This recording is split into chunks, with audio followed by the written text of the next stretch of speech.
Hare Krishna, thank you very much, temple management, for giving me this opportunity to serve Guru and Gauranga.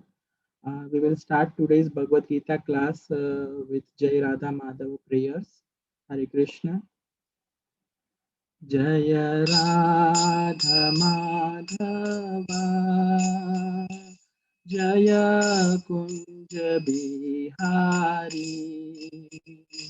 Jaya Radha Madhava Jaya Kunja Bihari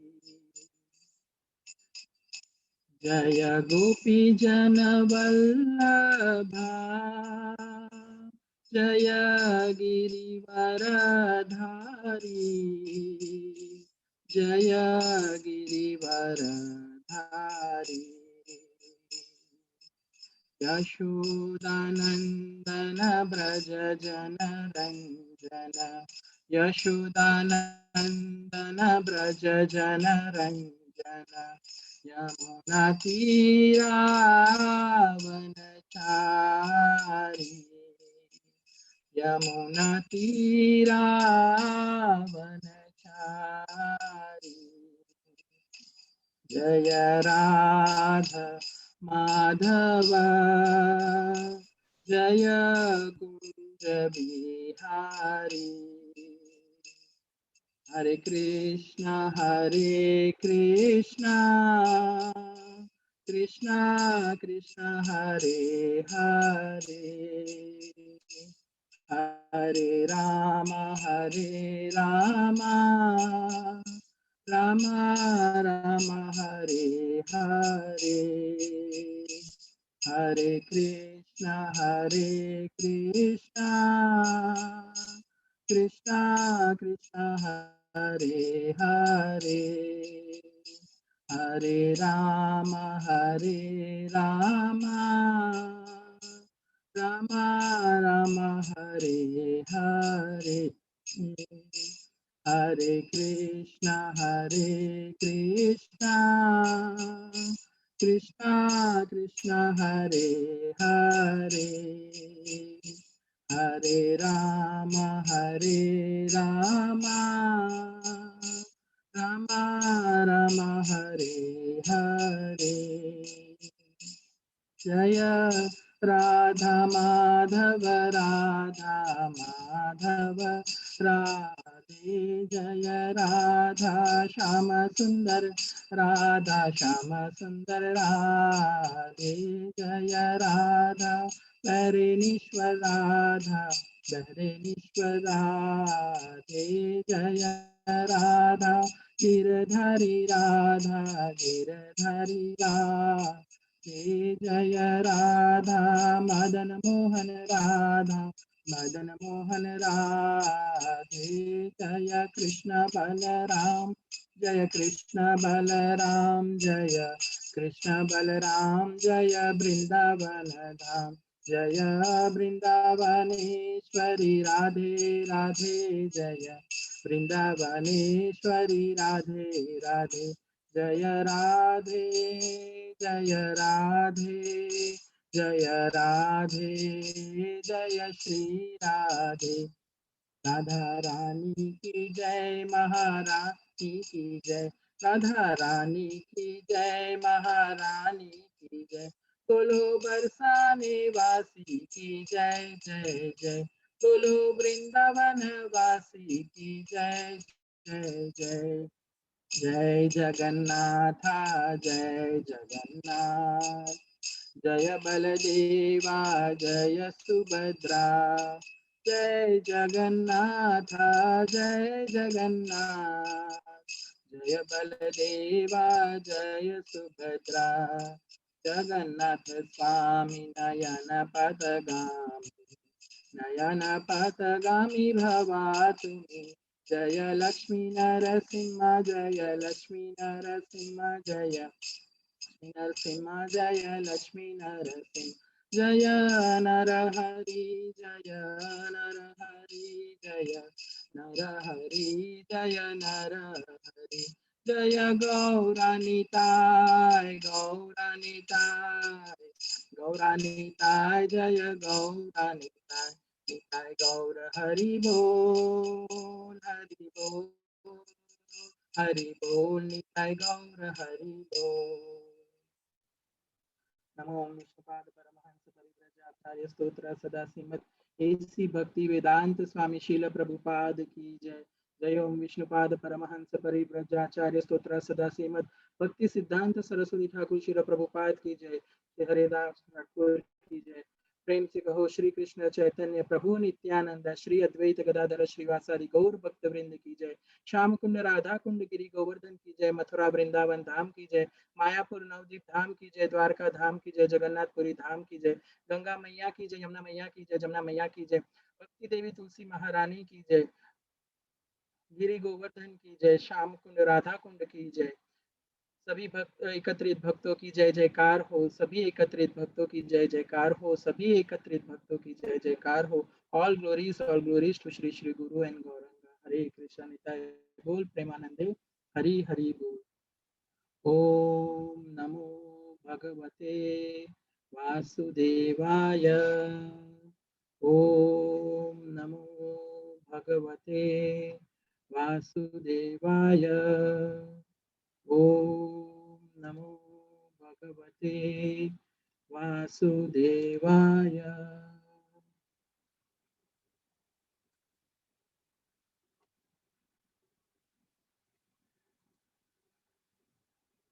नारायणं नमस्कृत्य नरं चैव नरोत्तमं देवीं सरस्वतीं व्यासं ततो जयमुदीरये। नष्टप्रायेषु अभद्रेषु नित्यं भागवत सेवया भगवते उत्तम श्लोके भक्तिर्भवति नैष्ठकी। कृष्णाय वासुदेवाय देवकी नंदनाय च नन्दगोपकुमाराय गोविन्दाय नमो नमः। गोविन्दाय नमो नमः। गोविंदाय नमो नमः। हरे कृष्ण।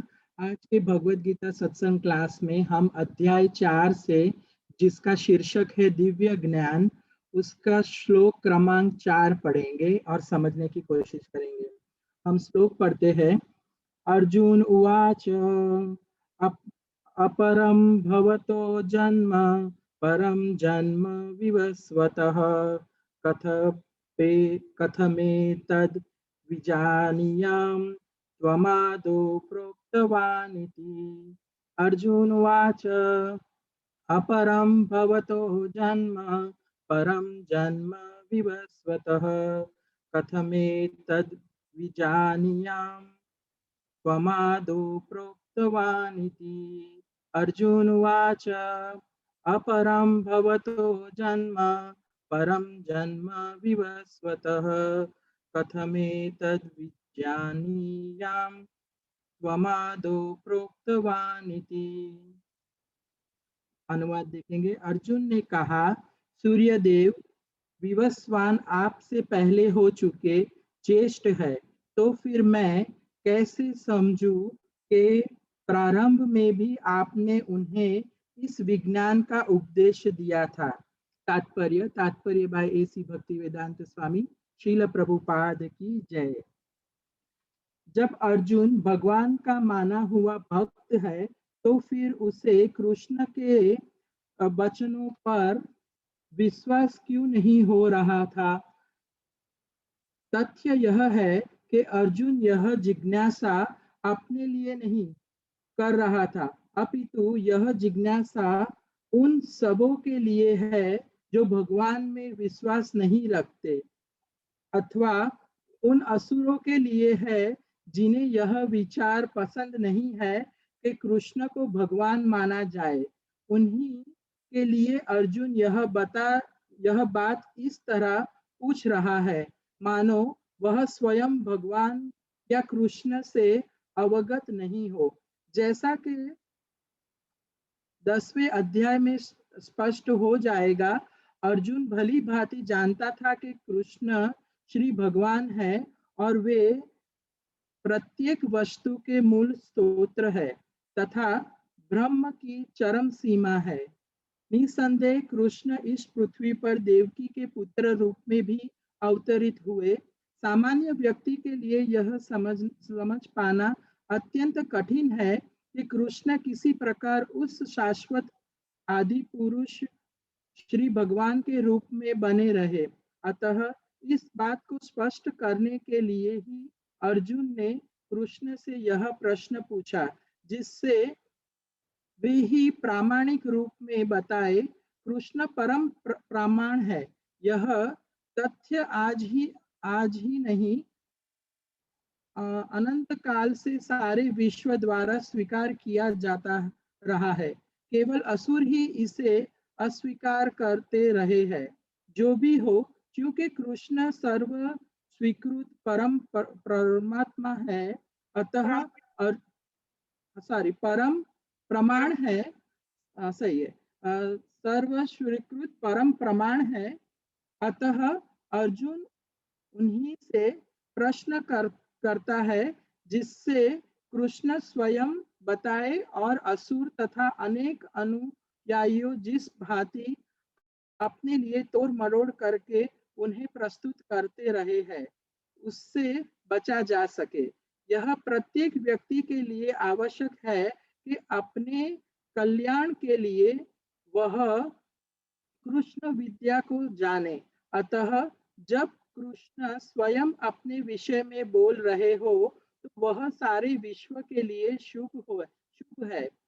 कृष्ण द्वारा ही कृष्ण द्वारा की गई ऐसी व्याख्याएं असुरों को भले ही विचरित कर विचित्र लगे, क्योंकि वे अपने ही दृष्टिकोण से कृष्ण का अध्ययन करते हैं, किंतु जो भक्त है वे साक्षात कृष्ण द्वारा उचित वचनों का हृदय से स्वागत करते हैं।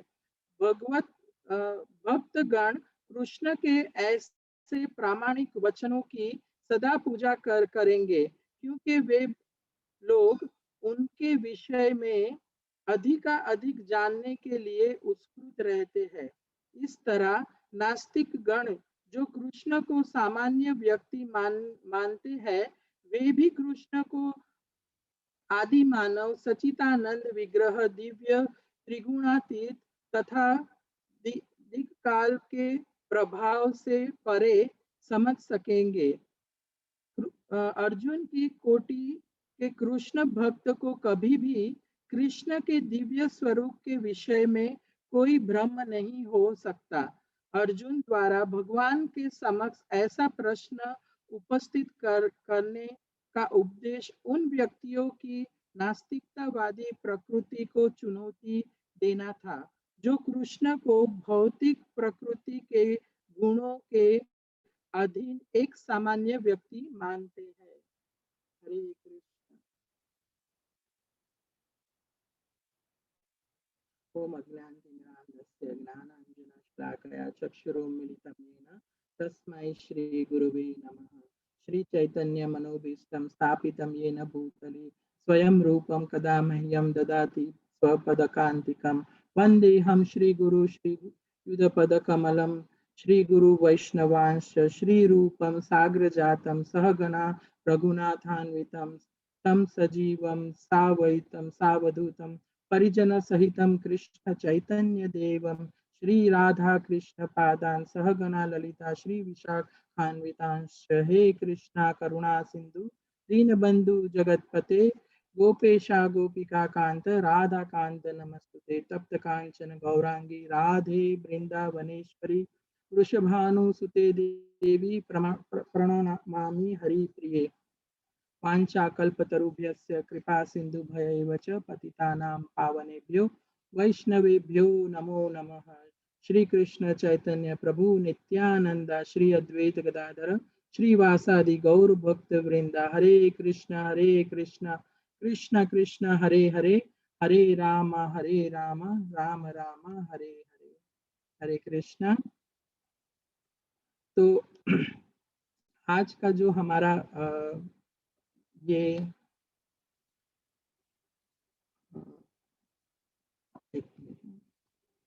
आज का हमारा जो ये श्लोका है जो हम पढ़े हैं,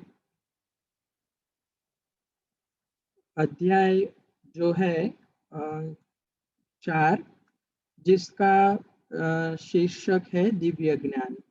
तो हम ये जानेंगे कि दिव्य ज्ञान का अर्थ क्या होता है। हम कह सकते हैं कि दिव्य ज्ञान का अर्थ है आध्यात्मिक बुद्धि, जिसे हम दिव्य ज्ञान को हम आध्यात्मिक बुद्धि भी कह सकते हैं।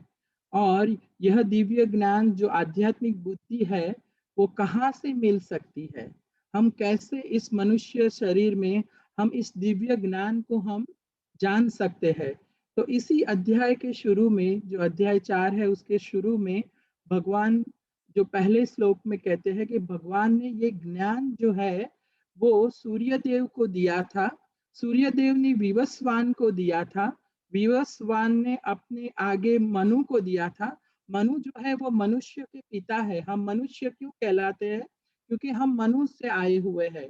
इसके लिए ऐसे आगे भगवान जो अगले श्लोक में बताते हैं कि यह जो दिव्य ज्ञान है वो गुरु परंपरा द्वारा प्राप्त किया जा सकता है।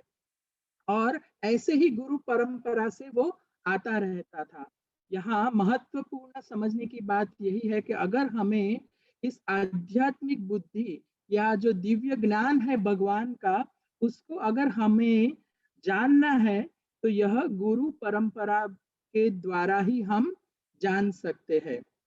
प्रभुपाद ने उस उम्र में जो है बहुत कष्ट सहकर इसका जो हमारे शास्त्र है उसका सरल भाषा में जो है वो अनुवाद करना शुरू किया। और उन्होंने ऐसा क्यों किया? जो शब्द जो थे समझने के लिए योग्य शब्द अर्थ जो है उसका अनुवाद करना शुरू किया। क्योंकि हमारे जैसे जो साधारण मनुष्य है, जो हम आम आदमी जैसे कह सकते हैं, उसकी उसको समझ में आए शास्त्र को, इसके लिए प्रभुपाद ने जो है वो इसका सरल भाषा में अनुवाद किया हुआ है। प्रभुपाद को ऐसा करने की आवश्यकता क्यों हुई होगी? हम क्या समझते हैं प्रभुपाद ने ऐसा क्यों किया? भगवान इसी अध्याय में कहते हैं कि काल क्रमांक, जो समय बीतता है उसके कारण क्या हुआ, ये दिव्य ज्ञान जो है वो खो गया। हम अगले अगले वाले श्लोक में हम पढ़े थे कि भगवान प्रभुपाद लिखते हैं कि गुरु परंपरा टूट चुकी है और गीता का उपदेश नष्ट हो चुका है। प्रभुपाद आगे वाले जो श्लोक है उसके तात्पर्य में ये लिखते हैं कि ये जो परंपरागत जो भगवान का ज्ञान आता था वो गुरु परंपरा ही टूट चुकी है और ये गीता का ज्ञान भी जो है वो खो चुका है। तो भगवान कहते हैं कि वो 3 कारणवश इस भौतिक जगत में अवतरित होते हैं, जो हम इसी अध्याय के आगे श्लोक में हम पढ़ेंगे कि भगवान क्यों अवतरित होते हैं। भगवान कहते हैं कि भक्तों का उद्धार करने के लिए, दुष्टों का नाश करने के लिए तथा धर्म की फिर से स्थापना करने के लिए भगवान जो है हर एक युग में प्रकट होते हैं। जैसा कि हम दामोदर लीला में देखते हैं कि भगवान ने कैसे नल कुबेर और मणिग्रीव का उद्धार किया। एक भक्त जो नारद मुनि है, वो भक्त के वचन का पालन करने के लिए और उनके भक्त को उद्धार करने के लिए भगवान इस धरा पर जो है आते हैं। और उन्होंने कैसे सुंदर माता यशोदा के साथ लीला की। वैसे ही हम जो है नरसिम्हा स्तुति गाते हैं, उसमें हम कहते हैं कि केशवद्रिता नरहरि रूपा।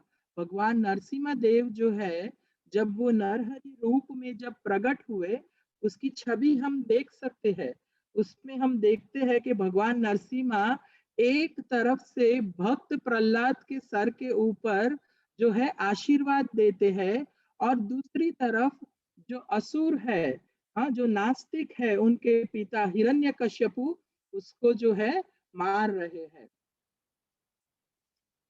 तो भगवान का जो गुह्य जो तीसरा कारण है वो है धर्म संस्थापनार्थाय संभवामि युगे युगे।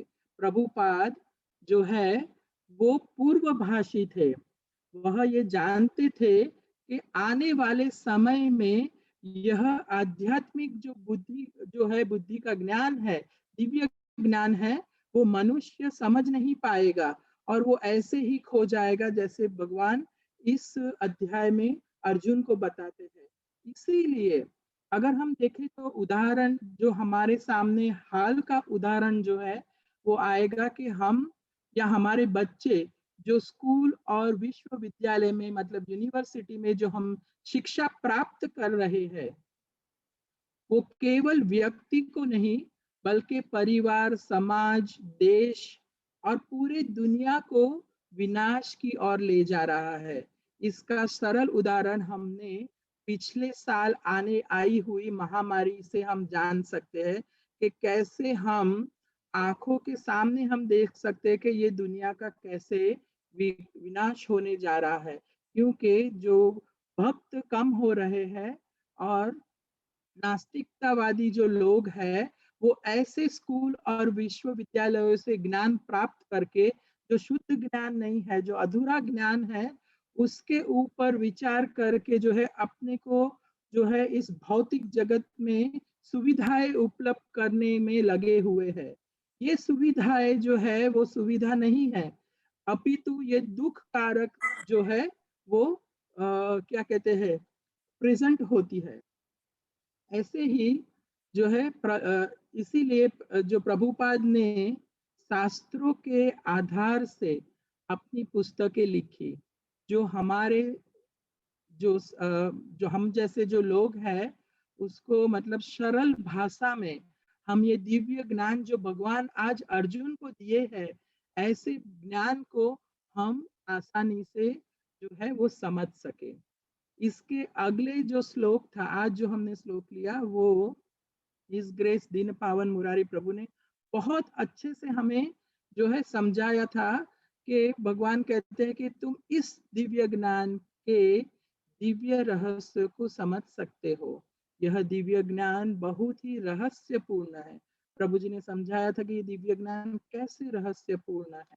और आज जो हमने श्लोका पढ़ा उसमें भगवान के बात सुनकर उसके बाद अर्जुन जो है वह भगवान को तुरंत ही प्रश्न पूछता है कि भगवान ऐसे कैसे हो सकता है।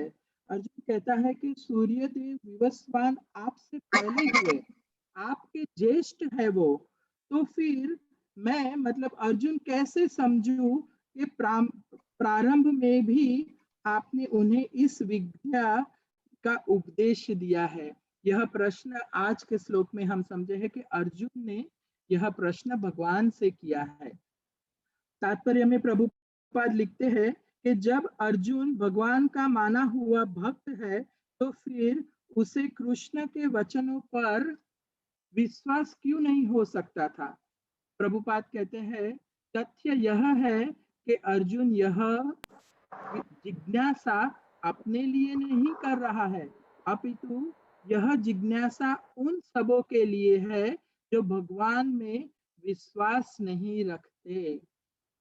हाँ, ऐसे जो मनुष्य है जो भगवान में विश्वास नहीं रखते। प्रभुपाद जो है वो बार बार अपने जो लेक्चर में बताते थे कि जैसे कथाएं दो प्रकार की होती है, एक ग्राम्य कथा होती है और एक कृष्ण कथा होती है। लेकिन भगवान श्री कृष्ण के जो भक्त है वो भगवान की कथा, भगवान श्री कृष्ण की जो कथा है वो बार बार सुनना चाहते हैं। उनके मन में भगवान के प्रति इतना प्रेम उमड़ता है कि वो भगवान की लीलाओं की चर्चा करना चाहता है, भगवान की लीलाओं के बारे में सुनना चाहता है। ऐसे जो है वो शुद्ध भक्त होते हैं। और प्रभुपाद कहते हैं कि इस सृष्टि में अगर हम देखें तो दो प्रकार के प्राणी होते हैं। एक है देवी जिसमें देवताओं के गुण होते हैं और एक जो है वो असुरी गुण वाले लोग होते हैं। लेकिन हमें ऐसा नहीं समझना चाहिए कि जब हम बोले कि असुरी है या असुर है, वो मतलब एक से ज्यादा 10 सिर वाला या हजारों हाथों वाला कोई भयानक सा कोई दैत्य हमारे सामने आएगा।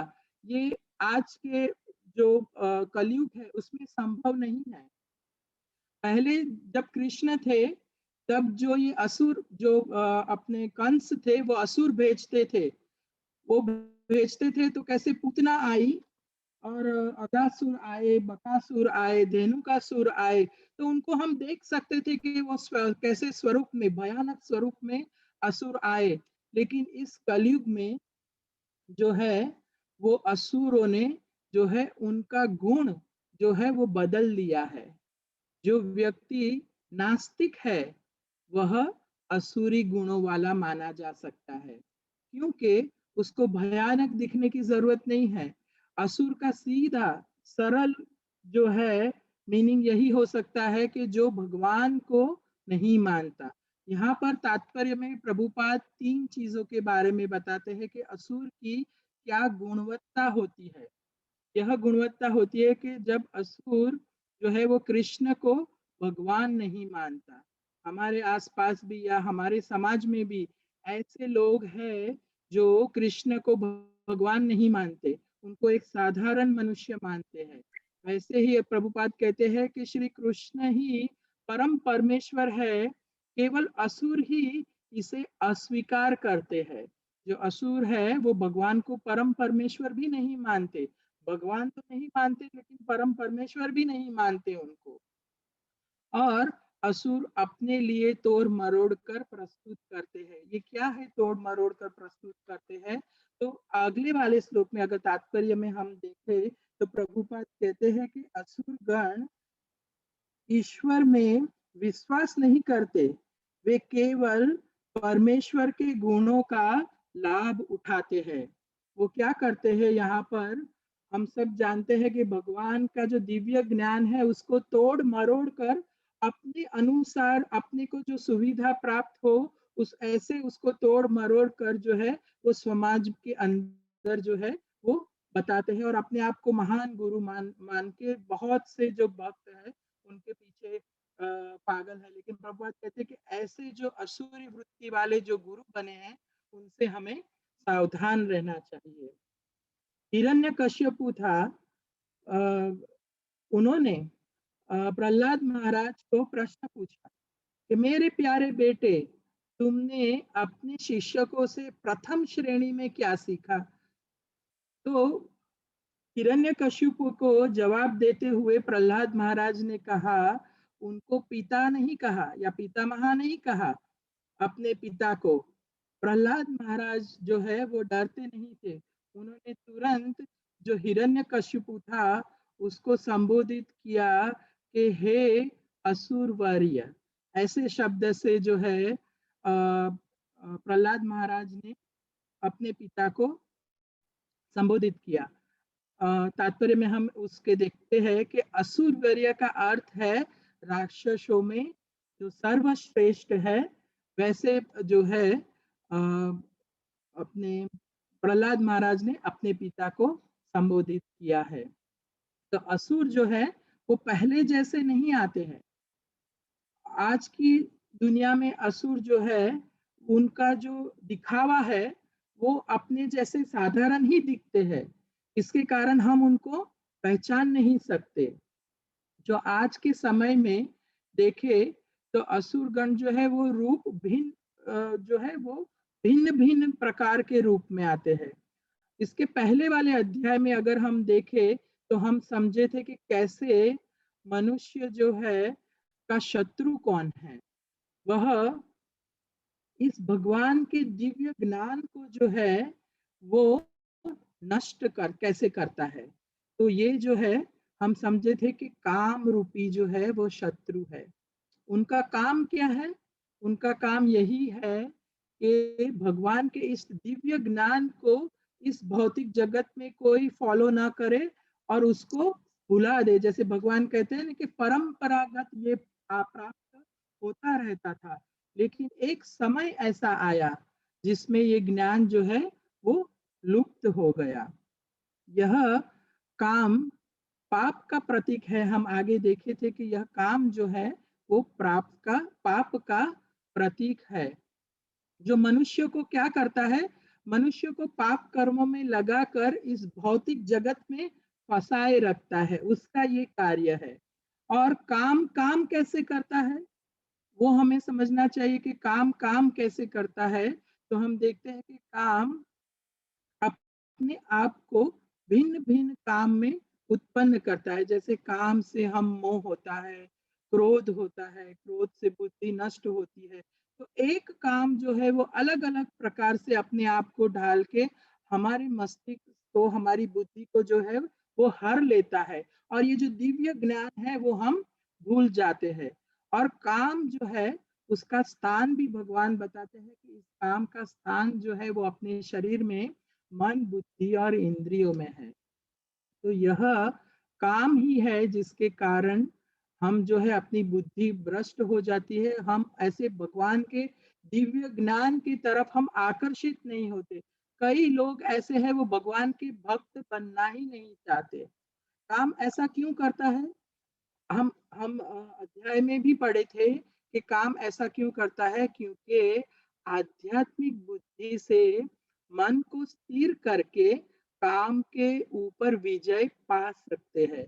तो वो नहीं चाहता कि हम काम के ऊपर विजय पाए। इसके लिए वो सबसे पहले वो क्या करता है, इस आध्यात्मिक बुद्धि को नष्ट कर देता है। क्योंकि आध्यात्मिक बुद्धि के कारण हम मन को स्थिर कर पाएंगे, और स्थिर करने के बाद हम जो है काम के ऊपर विजय प्राप्त कर सकेंगे, ऐसा बताया गया है। और आखिर में अगर आज का अनुवाद देखें,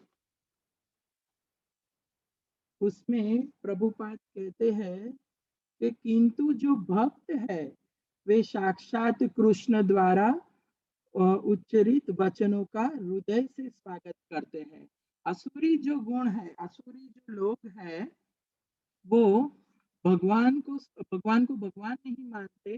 लेकिन जो भक्त है, और भक्त भगवान का जो यह उपदेश है, उनके वचन है, उसका स्वागत करते हैं, हृदय से स्वागत करते हैं। भक्त गण कृष्ण के ऐसे प्रामाणिक वचनों की सदा पूजा करते हैं। हम जैसे मानते हैं कि ये जो भगवत गीता है वो भगवान के वचन है, हम भगवत गीता का पूजन करते हैं। वैसे प्रभुपाद यहाँ लिखते हैं कि सदा जो भगवान के जो वचन है उसके भक्तगण पूजा करते हैं, क्योंकि वे लोग उन्हें उनके विषय में अधिक जानने के लिए उत्सुक रहते हैं। जैसे हम जानते हैं कि भक्त जो है वो ज्यादा से ज्यादा भगवान के बारे में जो है वो सुनना चाहता है, भगवान के बारे में ज्यादा से ज्यादा जो है वो ज्ञान प्राप्त करना चाहता है। जैसे यहाँ अर्जुन ने प्रश्न किया, लेकिन वो प्रश्न उनके लिए नहीं था, वो तो भगवान का शुद्ध भक्त है। लेकिन वो जिज्ञासा उन्होंने क्यों की? ताकि हम जैसे साधारण मनुष्य जो है वो भगवान के बारे में जान सके। यहाँ प्रभुपाद एक बहुत ही अच्छा कहते हैं कि ये जो ज्ञान है जिसे भगवान प्रामाणिक रूप से बताए, क्योंकि भगवान प्रामाणिक है, और अगर ये प्रामाणिक ज्ञान प्रामाणिक व्यक्ति से आएगा तो उसका असर होगा। इसके लिए अर्जुन जानते हुए भी ये जिज्ञासा करते हैं कि भगवान प्लीज आप मुझे बताओ कि ऐसे कैसे जो है वो हो सकता है कि आप तो अभी मेरे समक्ष खड़े हैं, मेरे पहले आपका जन्म हुआ होगा, आपका मेरा जो उम्र है वो साथ साथ है, और उसके पहले आपने सूर्य को और विवस्वान को और मनु को ज्ञान दिया। तो ऐसी जिज्ञासा अर्जुन आज के जो प्रश्न है उसमें करते हैं। प्रभुपाद बहुत सरलता से कहते हैं कि हमें जो है भगवान श्री कृष्ण के दिव्य स्वरूप के विषय में कोई भ्रम नहीं रखना चाहिए। अर्जुन द्वारा भगवान के समक्ष ऐसा प्रश्न उपस्थित करने का उपदेश उन व्यक्तियों के नास्तिकतावादी प्रकृति को चुनौती देना है जो कृष्ण को भौतिक प्रकृति के गुणों में अधीन एक सामान्य व्यक्ति मानते हैं। प्रभुपाद कहते हैं कि ये चुनौती है, या उन लोगों को ये उत्तर है। भगवान आगने वाले श्लोक में हमें ये समझाएंगे कि कैसे उन्होंने ये ज्ञान दिया, क्या कारण था, वो कौन है, ये हमें आगे वाले श्लोक में समझाएंगे। लेकिन उन लोगों की समझ के लिए अर्जुन जो है यहाँ जिज्ञासा करके ये प्रश्न पूछते हैं। इसके साथ ही मैं आज का ये जो भगवत गीता क्लास है इसको विराम देता हूँ। हरे कृष्ण। मेरे समर्थ में जितना उतना हमने समझाया। गुरु गौरंगा की जय। हरे कृष्ण। एक हम